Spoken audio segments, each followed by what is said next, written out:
The objective of this lesson is to solve word problems involving division of whole numbers leading to answers in fraction form. Let's begin with our first problem. Mary knows that if 4 friends share a candy bar, they each get 1/4. She states that if the same friends share 2 candy bars, they still each get 1/4. Is she correct? Why or why not? The first step to determining if Mary is correct is to determine the whole. There are 2 different wholes that can be considered. The first way would be to consider each candy bar as a whole, or as the one. Each friend will get 1/4 of each candy bar. If each friend gets 1/4 of each one whole candy bar, then each friend will get 1/4 plus 1/4 for a total of 2/4 of one candy bar. Mary would be incorrect in the case where each candy bar is the whole, because each friend will get 2/4 of a candy bar, and 2/4 is the same as 1/2. The other way to look at the whole would be to consider the 2 candy bars as a set, or as a whole, or the one. Partition the set of candy bars into 4 equal shares. Each friend would get 1/4 of the total amount of candy bars, so Mary was correct if the whole is the entire set of the 2 candy bars, which would equal 1/2 of one candy bar. In both scenarios, the friends get the same amount of candy, but the whole being referenced makes the labeling of the amount different. Understanding fraction multiplication will rely heavily on recognizing the unit being referenced and considering one of the units as the whole instead of the entire set as the whole. Let's look at another problem.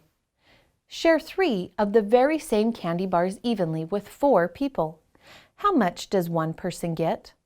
Let's start by identifying the whole.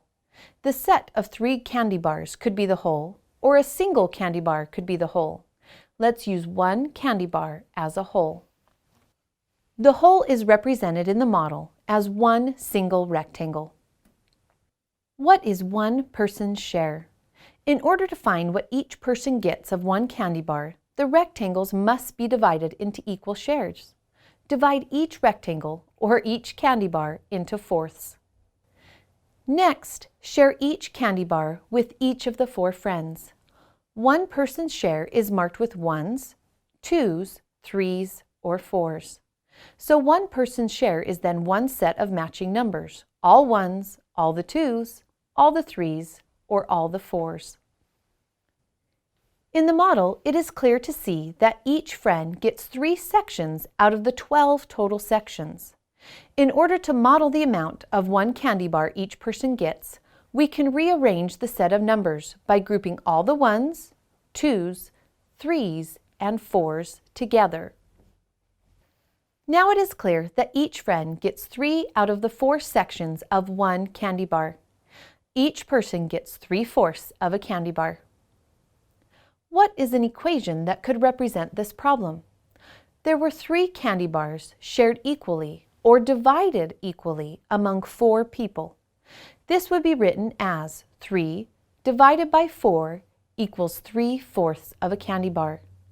The 3 is the dividend, or the total amount of items to be shared. It is also the numerator in the quotient. The 4 is the divisor, or the number of groups. It is also the denominator in the quotient. The 3/4 is the quotient, or the group size.